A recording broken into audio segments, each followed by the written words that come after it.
Kwento ng pag-asa at mga kwento ng buhay dito sa Barangay Love Stories. Love Stories.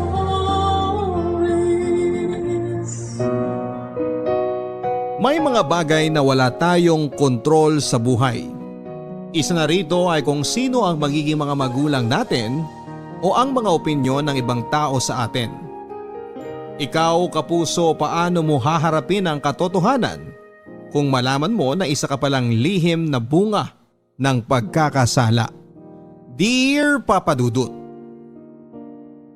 ang pamilya raw ang una at huling taong pwede mong maasahan. Iiwang ka raw ng mga kaibigan, mga kasintahan, pero never kang matitiis ng iyong mga kamag-anak. Ngunit kung ganon, ay paano na lamang pala ang kalagayan ng mga ulila na walang pamilya o ng mga ampon?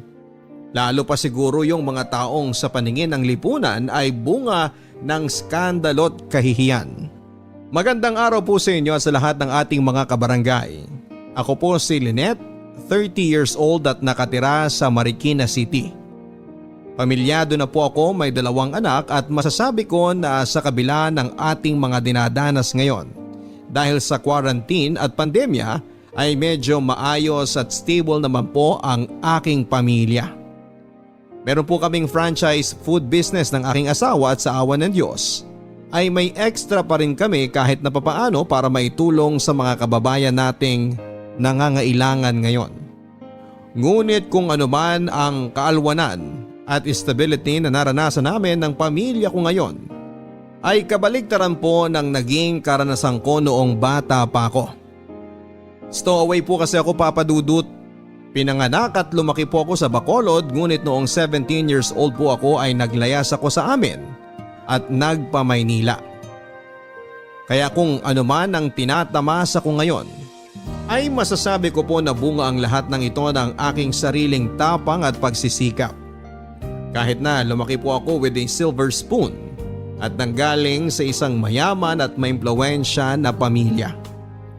Bastarda po kasi ako, Papa Dudut, at hindi lang po basta-bastang bastarda. Anak po ako ng tatay ko sa katulong nila ng pamilya niya. At nalaman ko lang po yun noong 17 years old ako. Kaya naman sa loob din ng 17 years ay wala akong kaalam-alam na bunga pala ako ng isang skandalo at kahihiyang itinago ng mga taong nasa paligid ko at sa loob ng mahabang panahon.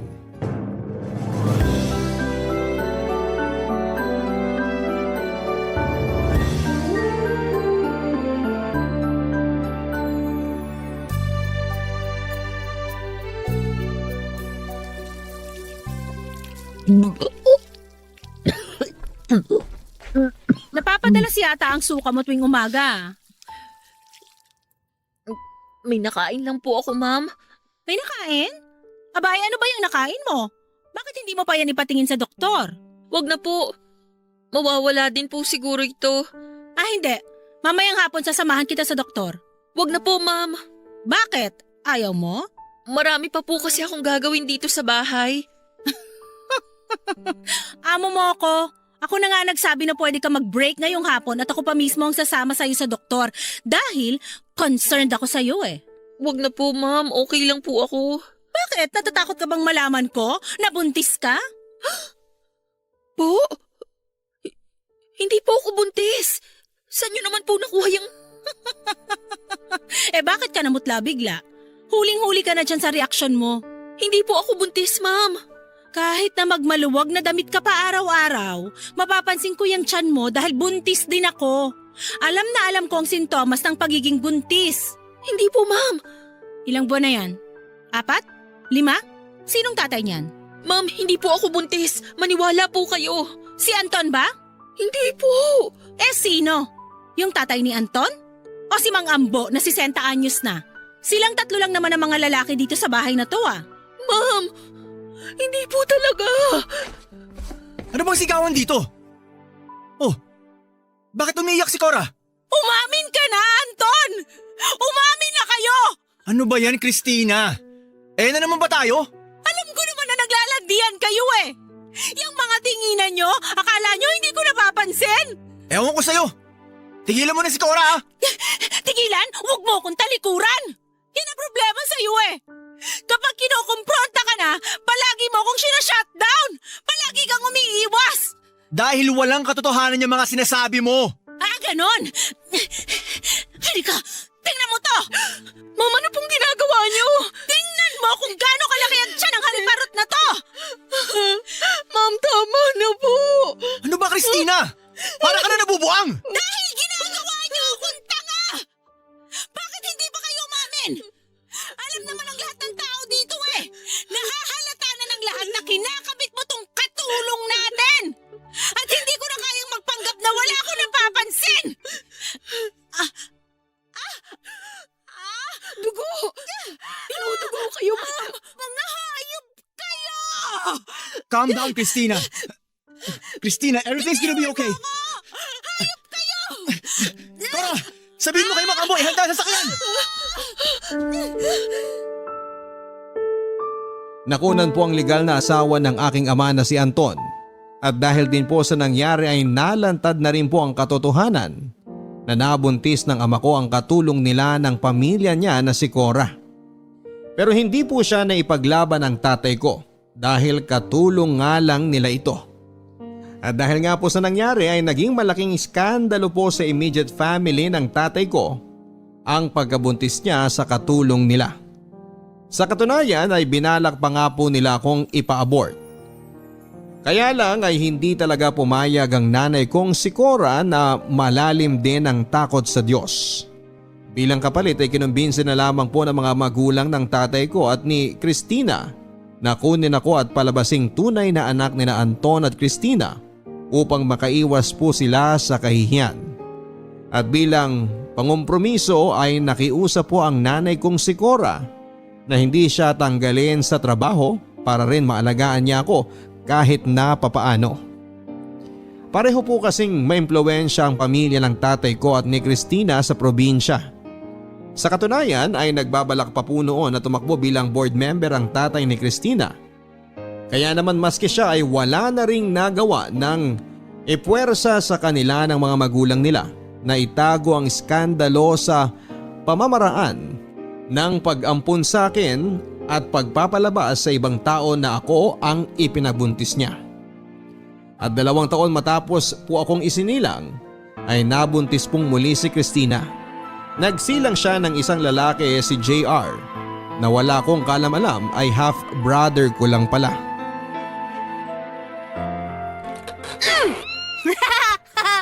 Ayan! Edi mukha kang mami! Anong ginagawa mo kay Miming? Bitiwan mo nga siya! Ano ba ang problema mo? Bakit mo sinasaktan yung pusa ko? Naglalaro lang naman kami! Naglalaro? Minasking tape mo yung pusa! Ang OA mo naman! Hindi laruan yan! Eh kung sa'yo ko kaya gawin yan, edi gawin mo! Matatanggal naman yan eh! Bakit akala mo hindi masakit yan pag tinanggal? Eto sige, subukan natin sa'yo! Aray! Mami! Mami! Anong nangyayari? Lynette, ano ka ba? Nasisiraan ka na ba ng ulo? Ha? Tama na, Mami! Minasking tape niya kasi yung pusa ko eh! Pinaparamdam ko lang sa kanya yung ginawa niya! Pinaparamdam? Sasaktan mo kapatid mo para lang dyan sa pusa mo na yan? Napaka-bobo mo! Tama na po, Mami! Sorry po! Sorry po! Ma'am! Bakit yung sinasaktan si Lynette? Tingnan mo itong ginawa ni Lynette kay JR. Namumula ang kilay, minasking tape at saka tinanggal. Lynette, bakit mo ginawa yun? Yaya! Yaya! Hindi ko naman po sinasadya. Minasking tape niya kasi si Miming eh. Habang tumatanda yung batang yan, sumasama ang ugali. Bukas na bukas, itapon mo yung pusa na yan, Cora. Wag! Anong wag? Pagsisimulan pa ng away nyo yan. Bukas ayoko nang makita yung pusa na yan dito. At kahit na kailan, ayoko nang makakita ng mga alagang hayop dito. Be! Buti nga sa'yo! Ha! Buwisit ka talaga, JR! Ano ba? Sinabi ko nang tumigil ka na eh! Tama na! Tama na ho! Kinabukasan ay hindi ko na nga po nakita ang aking alagang kuting papadudot. Tandang-tanda ko, hindi po ako matigil sa kakaiyak noon. Napakasakit po sa dibdib ko dahil kuting lang po yun na galing kalsada at sumunod sa akin sa pag-uwi ko. Akala ko po'y na-rescue ko na siya, ayun pala'y ibabalik din siya sa kalsada. Medyo nahimasmasan lang po ako ng konti noon nang sinabi sa akin ni Nanay Cora na hindi naman daw niya itinapon ang kuting, kundi ay ibinigay daw niya sa kamag-anak nila para masigurong mapupunta ito sa mabubuting mga kamay. Sa totoo lang po papadudot, bata pa po ako ay may pakiramdam na akong ampon ako. Kahit na kamukhang kamukha ko po ang tatay ko. Bata pa kasi ako ay never ko na pong naramdaman na mahal ako ng itinuturing kong nanay na si Christina. Maski ang mga lolo at lola ko ay cold ang pakikitungo sa akin. At halatang may paborito po silang lahat, si JR. Ang tatay ko naman po ay sala sa init, sala sa lamig. Kung minsan ay mabait sa akin pero madalas ay pakiramdam ko ay napakalayo niya sa akin. At sa loob po ng mahabang panahon ay binagabag ako kung ano ba ang mali sa akin. Inisip ko kung ano ba ang pagkukulang ko. Masipag ako mag-aral, may itsura naman ako, masunurin naman ako. Iniisip ko noon ay baka dahil babae kasi ako at mas pinapapaboran nila si JR dahil siya ay lalaki. Yun pala ay mas malalim ang kadahilanan at higit sa lahat ay wala naman pala akong kasalanan. Sa loob ng mahabang panahon ay si Nanay Cora lamang ang pakiramdam ko'y kakampi ko sa bahay na yon. At may mga araw na iniisip ko na sana'y siya na lamang ang naging nanay ko. Wala akong kaalam-alam na yon pala ang totoo. Barangay Love Stories. Barangay Love Stories. Ang mga Kapuso shows mapapanood at mapapakinggan din abroad via GMA Pinoy TV, GMA Live TV at GMA News TV channels. Para mag-subscribe, visit www.gmapinoytv.com.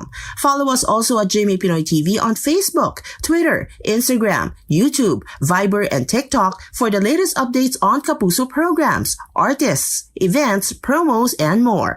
Salamat, Kapuso! Barangay Love Stories. Barangay Love Stories. Noong 16 years old po ako sa kasamaang palad ay na-stroke po si Nanay Cora at hindi na niya naigalaw ang kalahati ng katawan niya. Dahil sa mga nangyari ay pina-early retirement na po siya ng mga lolo at lola ko. Sobrang lungkot ko po noon, papadudot. Mula pagkabata hanggang 16 years old ako ay si Nanay Cora na ang nagpalaki at umaruga sa akin. At ang tanging naging kakampi ko sa bahay na yon. Pero ano nga ba naman ang magagawa ko? Tadhana na ang may kagustuhan noon. At nang sinundo si Nanay Cora ng kanyang nakababatang kapatid na lalaki ay grabe po ang iyakan naming dalawa. Kaya naman kahit na may kalayuan ang bahay ng kapatid ni Nanay Cora sa bahay namin, ay dinadayo ko po ito isang beses sa isang linggo. Pareho na pong patay ang mga magulang ni Nanay Cora. At ang kapatid naman po niya ay may sariling pamilya na. Mabuti na nga lang din po at mababait din ang kapatid at pamilya nito at marunong tumanaw ng utang na loob. Kaya buong puso din nilang kinupkop si Nanay Cora. Si Nanay Cora kasi ang naging breadwinner sa pamilya nila at siya rin ang nagpatapos sa pag-aaral ng kapatid niya. Ngunit wala pong isang taon ay nagkaroon ng komplikasyon si Nanay Cora at naging labas-pasok na sa ospital. Naging magastos po ang pagpapagamot niya at halos lahat ng naipon niya ay nalimas lang din.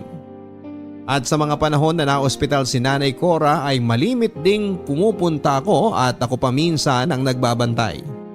Lingid sa kaalaman ng mga magulang ko. At sa pagbabantay ko nga po kay Nanay Cora noong lumala na ang kalagayan niya, ay nang nalaman ko ang buong katotohanan sa pagkatao ko. Nanay Cora! May sorpresa po ako sa inyo. Ano yun? Taran! Ito po, dinala ko kayo ng grapes.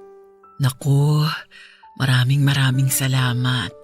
Paborito ko yan eh. Sige po, subuan ko po kayo. Nahugasan ko na naman po ito. Sige, dyan mo na lang muna. Busog pa rin ako eh. Nanay Cora, yung tanghalian niyo daw po kanina halos hindi niyo nagalaw. Sige na po, pilitin niyo na pong kumain para lumakas kayo. Pakiramdam ko na hindi na ako magtatagal. Nanay Cora, wag naman po kayong magsalita ng ganyan. Ang bata niyo pa po, lalakas pa po kayo. Gagaling pa po kayo. Lakasan niyo lang po ang loob niyo.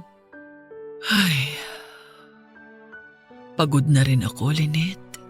Nanay Cora, please, wag naman po kayong magsalita ng ganyan.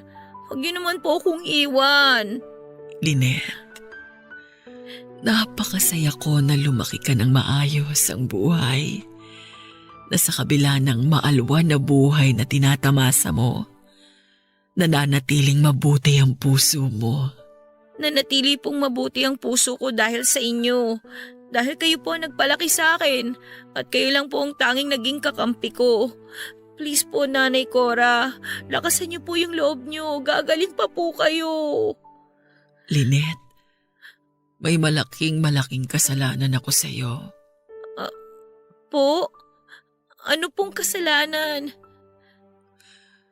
Lynette, anak. Ano po yun, Nanay Cora? Tuwang-tuwa ako kapag tinatawag mo akong Nanay Cora. Siyempre naman po, dahil mas itinuring ko po kayong nanay kesa sa mami ko. Lynette, ako ang tunay na nanay mo. Po? Patawarin mo ako, Lynette. Naipit ako nung mga panahong yun. At hangad ko rin ay ang maging maayos ang kinabukasan mo.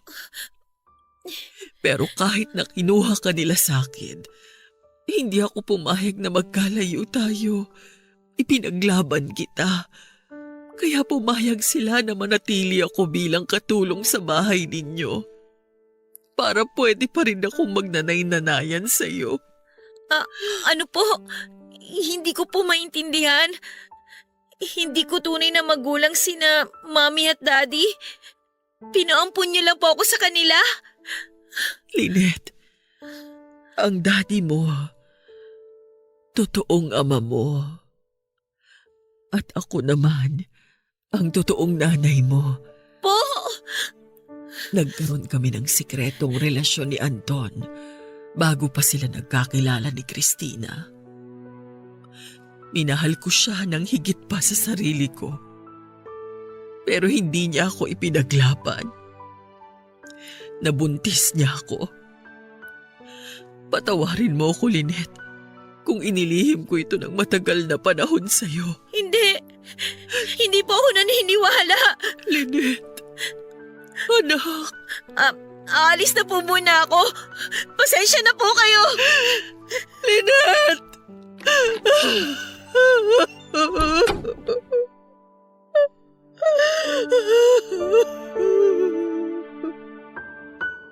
Para po akong binuhusan ng malamig na tubig sa mga narinig kong ipinagtapat sa akin ni Nanay Cora Papadudut. Sa sobrang shock po ay umalis po ako kaagad ng ospital at naglakad-lakad kung saan-saan na parang tuliro sa kakaisip. Nakakahiyamang pong aminin pero ang naging instinct ko po ay mahiya. Mahiya na anak ako ng isang katulong. Hiya na bastarda pala ko. Hindi ko po alam kung paano ko ipoproseso ang impormasyong yon, kaya't nilihim ko po muna kina mami at daddy ang sinabi sa akin ni Nanay Cora. At the same time, matapos pong sabihin sa akin yon ni Nanay Cora ay bigla pong nagswak ang lahat sa utak ko. Kung anak niya nga ako, ayun palang dahilan kung bakit never kong na-feel na minahal ako ng mga magulang ko at mga lolo at lola ko. Hindi pala yon guni-guni. may pinanggagalingan pala. At higit sa lahat ay may dahilan pala kung bakit mas malapit ang loob ko kay Nanay Cora dahil siya pala ang tunay na ina ko. Ngunit matapos ang ilang araw ay nakatanggap po ako ng tawag mula sa kapatid ni Nanay Cora. Pumanaw na raw po siya. At isa po yun sa pinakamabigat na pinagsisihan ko, Papa Dudut. Ang hindi man lamang ako nakapagpaalam sa kanya bago siya namatay. Ang hindi ko man lang naiparamdam sa kanya na pinapatawad ko na siya kung kinakailangan niyang gawin ang pagpapaampon sa akin noon. Ang hindi ko man lang naipaalam sa kanya na tinatanggap ko siya kahit pakatulong lamang siya ng mga kinilala kong magulang. At sa kabila noon ay mahal na mahal ko siya. Daddy, Mami, pwede ko po ba kayo makausap? Tungkol saan? Tungkol po kay Nanay Cora. Anong tungkol sa kanya? Daddy, namatay na po si Nanay Cora. Ano? Ganun ba? Magpapadala na lang tayo ng abuloy sa mga kamag-anak niya. Bago siya namatay, may sinabi siya sa akin Anong sinabi niya sa'yo? na anak niya raw ako. Ano ka ba? Nagpapapaniwala ka doon? Totoo ba, Daddy? Hindi! Paano ka naman niya magiging anak? Dahil naanakan niyo raw siya. Ano? Lynette, naririnig mo ba kung gaano ka-imposible ang sinasabi mo? Oo nga naman, Lynette. Ano ka ba naman? Sa tingin mo ba papato lang daddy mo sa isang katulong lang? At mas una niyo raw siyang minahal kesa kay Mommy. Naibang na ata sa sakit yung babae na yan bago mamatay. At pinilit niyo raw siya na ipampun ako sa inyo dahil nakunan si Mommy sa anak ninyo. At magiging isang malaking kahihiyan kung malalaman ng mga tao na nakabuntis kayo ng katulong, lalo na't nasa gobyerno Tumahimik ka! Bakit kayo apektado? Dahil totoo! Christina, ano ba? Lynette, kung ano man yung sinabi sa'yo ni Cora, walang katotohanan. Oo! Totoo ang lahat ng sinabi ng parasito na yon. Inakit niya ang tatay mo dahil nangangarap siyang yumaman. Akala niya ganun lang kadali yon? Hangal siya kung naniwala siyang pakakasalan ng isang dugyot na kagaya niya ng tatay mo. Christina, tama na! At totoong bastarda ka. Anak ka ng katulong. Kaya sige, ipagkalat mo sa lahat yan. Babalik din yan sa'yo. Lahat ng tao pagchichismisan ka, pagtatawanan ka. Dahil anak ka na nga sa labas, ang nanay mo pa katulong. Sampid ka lang dito. Ang sasama ninyo! Ang sasama ng ugali ninyo! Lynette! Christina, ano ka ba? Bakit mo ginawa yun? Huwag ako ang sisihin mo. Yung kabit mo ang sisihin mo. Patay na nga't lahat, tumabol pa sa panggugulo sa pamilya natin. Sana dinala na lang niya ang sikreto niyang yan sa kamatayan niya. Pero misyon niya yata talaga na wasakin ang mga buhay natin. Sinabi na tumahimik ka eh! Ano? Sasampalin mo ko? Sige, subukan mo. Baliwala naman yan sa sakit ng damdamin na patuloy na binibigay mo sa akin. Kinausap po ako ng daddy ko ng personal pagkatapos ko silang kumprontahin ni Mami tungkol sa tunay kong pagkatao.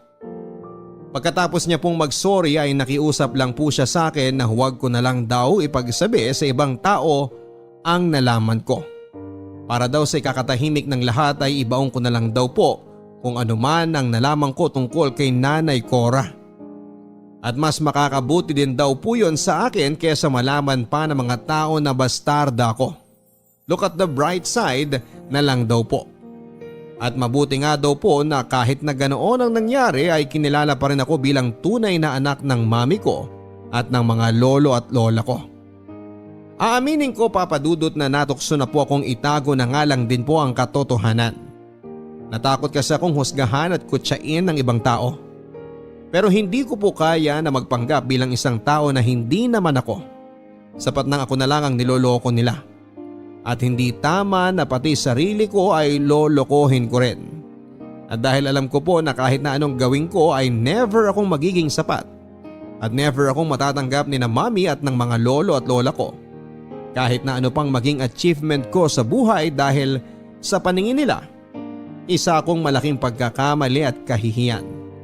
Ay minabuti ko po na maglayas na lang. Binenta ko po ang aking cellphone at iba pang mga gamit ko. At ang perang nakuha ko ay ipinambili ko ng tiket ng barko papunta ng Maynila. At ang natira ay ginawa kong puhunan para makapagsimula ng bagong buhay sa edad na 17 years old. Barangay Love Stories. Barangay Love Stories. Ang mga Kapuso shows mapapanood at mapapakinggan din abroad via GMA Pinoy TV, GMA Live TV at GMA News TV channels. Para mag-subscribe, visit www.gmapinoytv.com. Follow us at GMA Pinoy TV on Facebook, Twitter, Instagram, YouTube, Viber, and TikTok for the latest updates on Kapuso programs, artists, events, promos, and more. Salamat, Kapuso! Barangay Love Stories. Barangay Love Stories. Wala po ko halos kaalam-alam sa Maynila pagdating ko dito. 2 beses pa lang po akong nakakapunta ng Maynila at sa parehong okasyon ay kasama ko ang aking pamilya para magbakasyon. Nagstay muna ako sa isang mumurahing hotel ng 2 araw at ang una ko pong ginawa ay naghanap ng bed space. Sinuwerte naman po akong makahanap din kaagad ng murang dormitory para sa mga babae. At ang sumunod ko pong ginawa ay ang maghanap ng trabaho. Sa awa naman po ng Diyos ay mababait din ang aking mga nakasama sa dorm. Karamihan ay mga estudyante. At nirefer nila ako sa isang internet cafe kung saan ay natanggap po ako bilang all-around na katiwala. Matapos ng ilang buwan ay nag-18th birthday na po ako. At tinarget ko na pong mag-apply sa call center dahil alam kong malaki ang sasahurin ko doon. Bala ko po kasi ang ituloy ang aking kolehiyo at mag-working student. At dahil magaling naman po ako sa English ay agad din po ako nakapasok. Nang mga panahon na yun ay wala pong nakakaalam ng totoo kong pagkatao.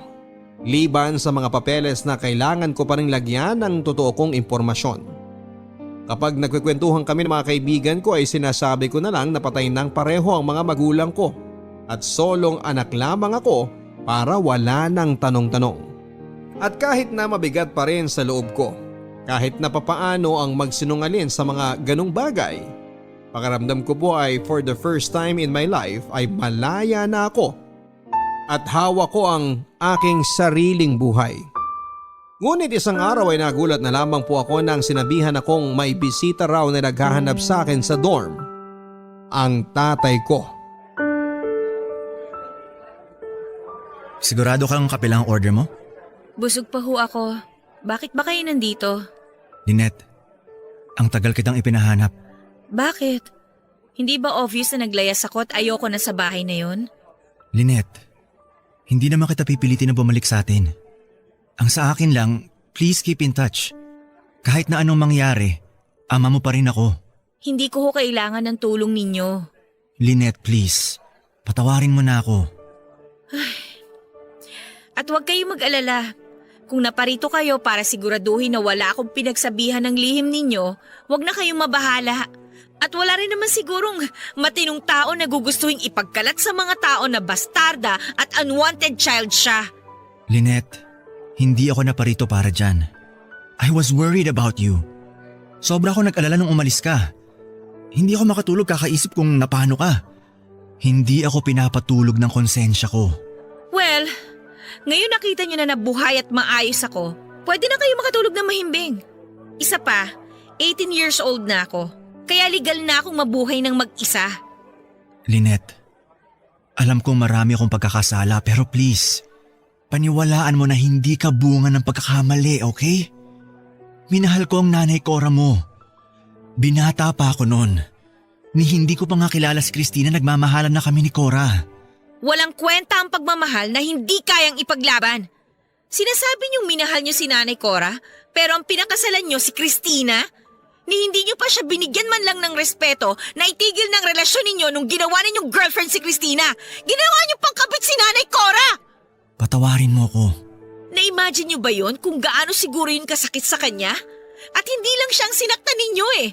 Maski si Christina. Pinaikot niyo silang dalawa dahil duwag kayo. Dahil sarili niyo lang ang iniisip niyo. Makasarili kayo. At dahil sa ginawa ninyo, ang daming nasaktan. Ang dami ninyong niloko. Pati ako. Patawarin mo ako, anak. Tama. Tama ang lahat na sinabi mo. Naduwag ako. At ngayon, huli na ang lahat. Please, Lynette. Bigyan mo naman ako ng isa pang pagkakataon para maging mas mabuting ama sa'yo. Hindi ko na ho kailangan ng tulong ninyo. Matanda na ako at may sarili na akong buhay. Lynette, anak. Please. Nagmamakaawa ako sa'yo. Parang awa mo na. Hayaan mo makabawi ako sa'yo. At kay Cora. Hindi. Tama lang yan na makonsensya kayo habang buhay. Salamat ho sa pagpunta dito. Alis na ako. May trabaho pa ako. Sumubok pa pong kumontak ang ama ko sa akin pero hindi ko na po ito pinansin. Sa katunayan, kapag birthday ko po o kaya'y Pasko ay nagpapadala po ito ng pagkain o regalo na palagi ko rin pong pinababalik at tinatanggihan. Ngunit kahit pala ilang beses ko po itong ipinababalik ay patuloy pa rin po ang pagdating ng mga regalo tuwing may okasyon. At maskin nang makagraduate na po ako at lumipat na po ako ng apartment, nang mas nakaipon na ay natuntun pa rin po ako ng messenger ng ama ko. At syempre tinanggihan ko pa rin ang mga regalong galing sa kanya. Hanggang sa na-promote na nga po ako bilang team leader sa call center na pinagtatrabahuhan ko. Nagka-boyfriend and eventually ay nagpakasal na rin at nagkapamilya. Pero panay pa rin po ang dating ng mga regalo ng tatay ko tuwing may okasyon. At siguro ay dahil na rin sa messenger niya ay nagiging updated na rin siya sa mga nangyayari sa akin. At isang araw po ay nagulat na nga lang po ako nang dumating ang ama ko sa bahay namin. Pero hindi ko po siya pinapasok. At sinabi kong hindi ko ipapakita ang mga apo niya. Bagay na alam kong dinibdib niya ng husto. Hanggang sa isang araw ay kinontak po ako ng messenger ng ama ko na wala namang okasyon. Ibinalita nito na may stage 4 cancer na raw ang ama ko at mukhang hindi na magtatagal pa. Huling-hiling daw nito ay magkausap kami sa huling pagkakataon at siguro ay lukso ng dugo na nga rin po, Papa Dudut, o kundi may nakonsensya na rin po ako siguro kahit na papaano. Kaya't naisipan kong bumalik sa probinsya kasama ang pamilya ko and for the first time ay magkakaroon na kami ng totoong closure ng ama ko.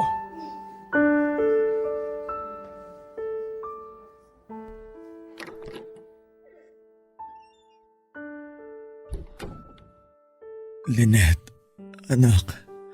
Daddy. Mami. Anong ginagawa mo rito? Christina, ako ang nagpatawag kay Lynette. Christina, maaari mo ba kaming munang iwan ni Lynette dito? Bakit? Gusto ko munang makausap ang anak ko. Bakit kailangan ko pang umalis?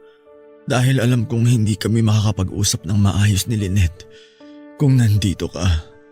Daddy, hindi naman niya kailangang umalis. Lynette, gusto kong tayong mag-ama lang ang mag-usap. Sige na, alis na ako.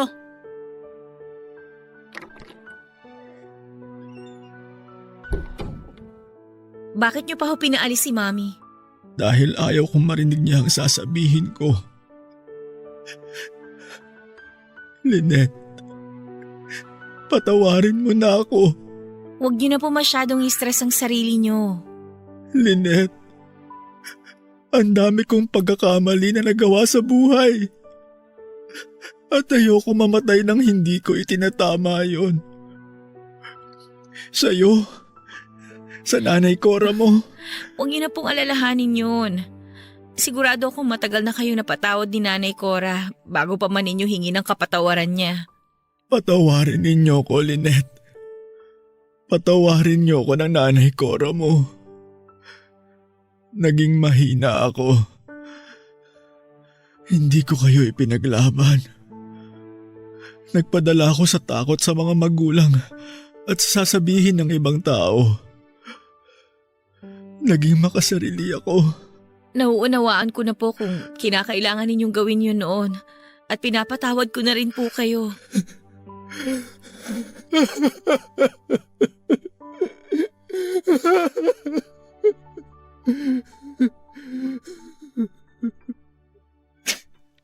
Maraming salamat, Lynette.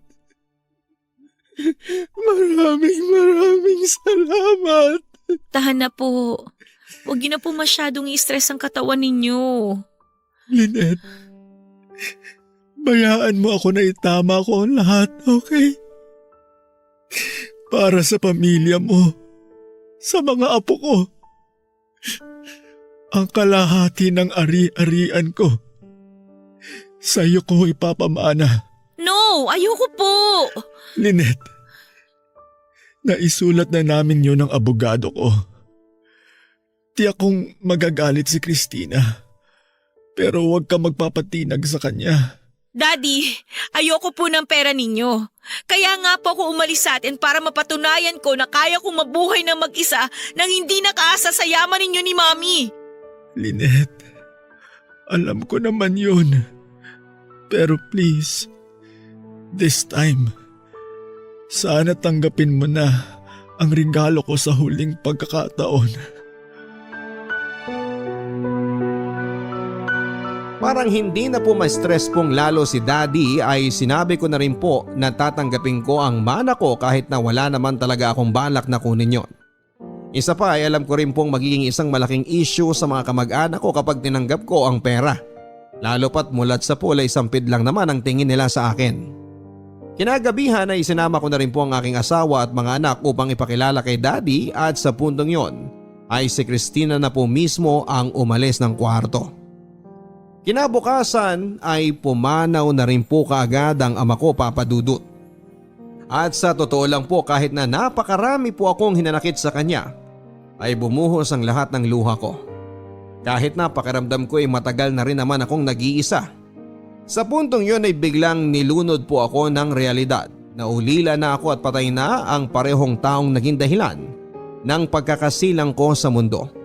At kahit papaano ay nagpapasalamat ako at lumambot ako sa huling pagkakataon at nakipag-ayos sa ama ko bago siya lumisan.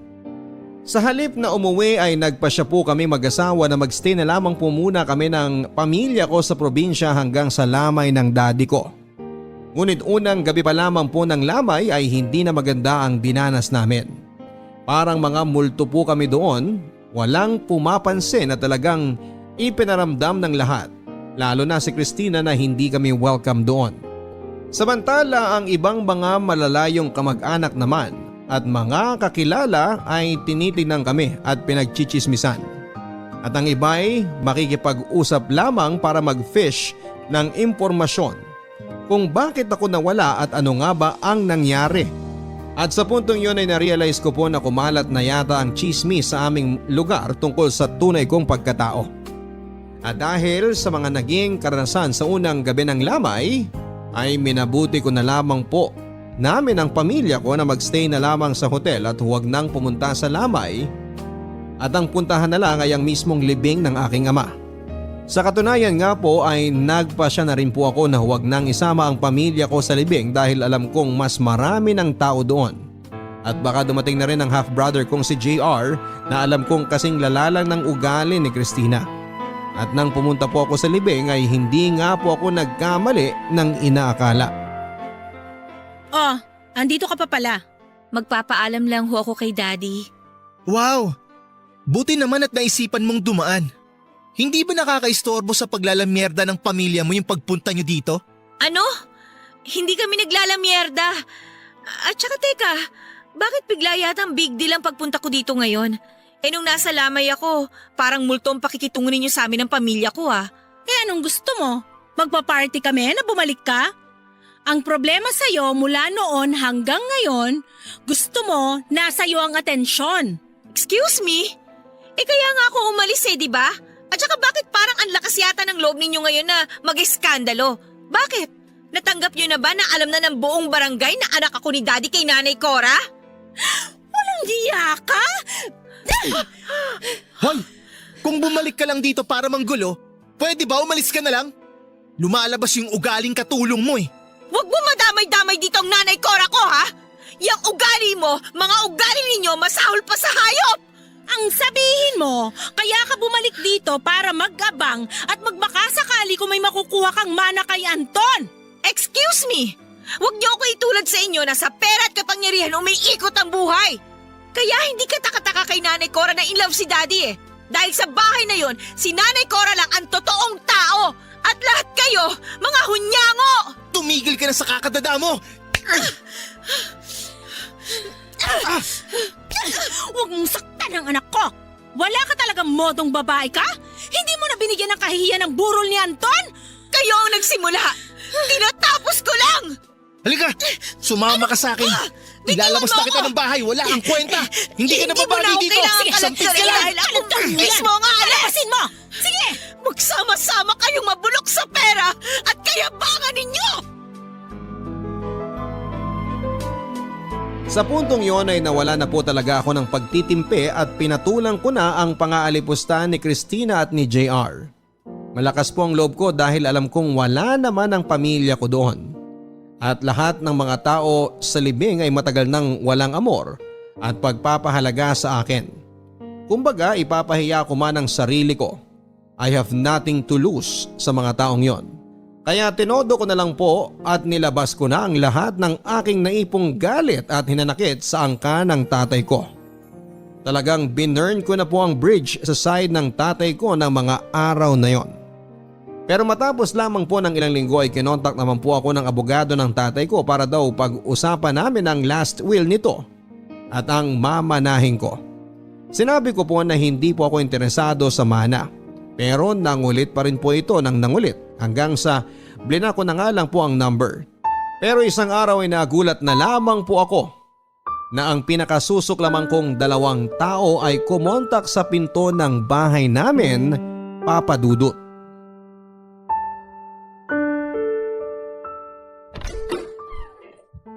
Anong ginagawa niyo rito? Magandang araw ho. Ma'am Lynette, pasensya na po sa abala kung nabigla kayo sa pagdating namin.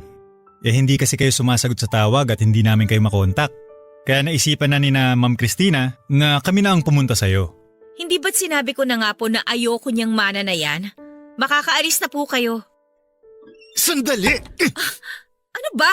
Tingnan mo tong taong to. Napakagaspang talaga ng ugali mo no? Ang haba-haba ng binyahe namin, tapos pagsasarahan mo lang kami ng pinto? Sinabi ko bang pumunta kayo dito? Sinabi ko na naman dyan sa abogado ninyo na ayoko na ng mana na yan eh. Ma'am, hindi ho kasi ganun kadali yun. Kaya nga po kami nandito Alam mo, huwag ka nang magpanggap.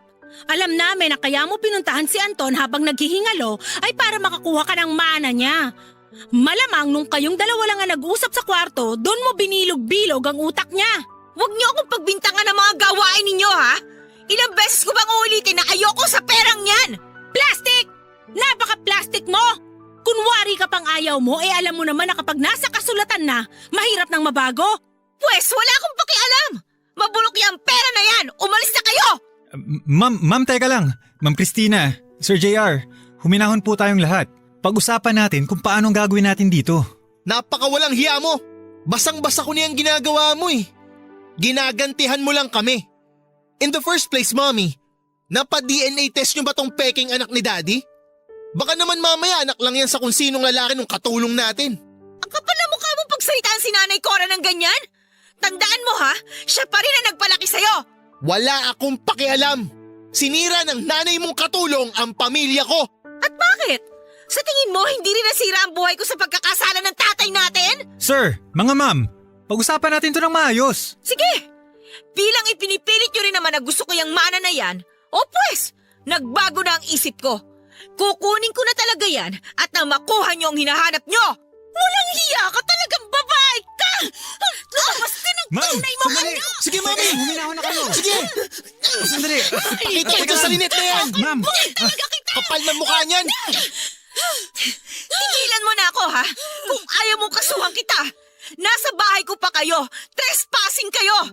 Marami na akong perang pwedeng lustayin sa pagpapakulong sa'yo! Layas! Tinanggap ko po ang ipinamana sa akin ng ama ko, Papa Dudut. Sa totoo lang ay medyo malaki po talaga ang iniwan niya. Kaya siguro ay galit na galit din talaga sa akin ang asawa niyang si Christina at ang half-brother ko na si JR. Dahil baka iniisip nila na hindi ko deserve ang pamanahan dahil anak lang ako sa labas. Gayunpaman ay hindi ko po ginamit yon para sa sarili ko ang perang nakuha ko. Pinaghati ko po ito at ibinigay ko ang kalahati sa mga naiwang kamag-anak ni Nanay Cora. At ang kalahati naman po ay itinabi ko sa bangko at sa stock market para sa kinabukasan ng anak ko.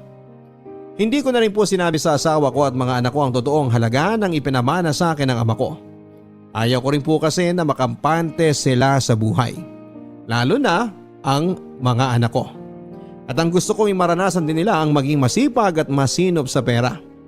At kung ano man yung nakatabing pera para sa kanila ay pang backup at pang emergency na lamang. At kung hindi man ay ipapahawa ko sa kanila kapag alam kong disiplinado na sila para ma-manage ito ng maayos.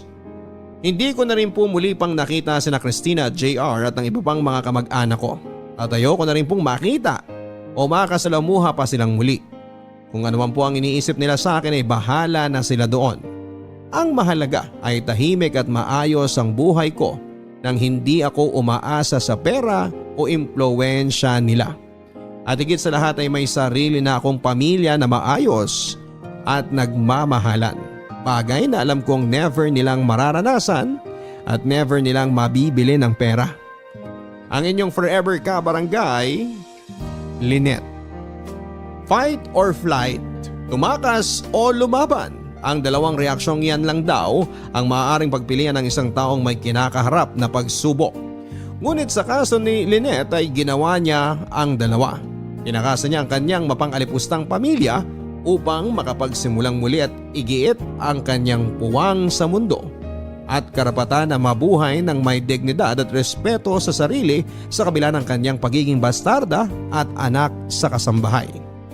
Maraming salamat Lynette sa iyong matapang na pagbabahagi ng iyong buhay. Naging masalimuot man ang iyong nakaraan ay talagang nakaka-inspire na hindi ka nawala ng loob at tinalikuran pa ang maluwang buhay na iyong nakasanayan. At bagkos ay ginamit mo ang iyong hinanakit sa pamilya mo bilang motivation para maabot mo ang payapa at masayang buhay na iyong pinapangarap. Higit sa lahat ay masaya ako na ngayon ay may sarili ka ng pamilya at maayos at tunay na nagmamahalan. Hanggang sa muli mga kapuso, ako po si Papa Dudut sa mga kwento ng pag-ibig, buhay at pag-asa. Dito sa Barangay Love Stories number 1. Mga kwento ng pag-ibig, kwento ng pag-asa at mga kwento ng buhay dito sa Barangay Love Stories. Love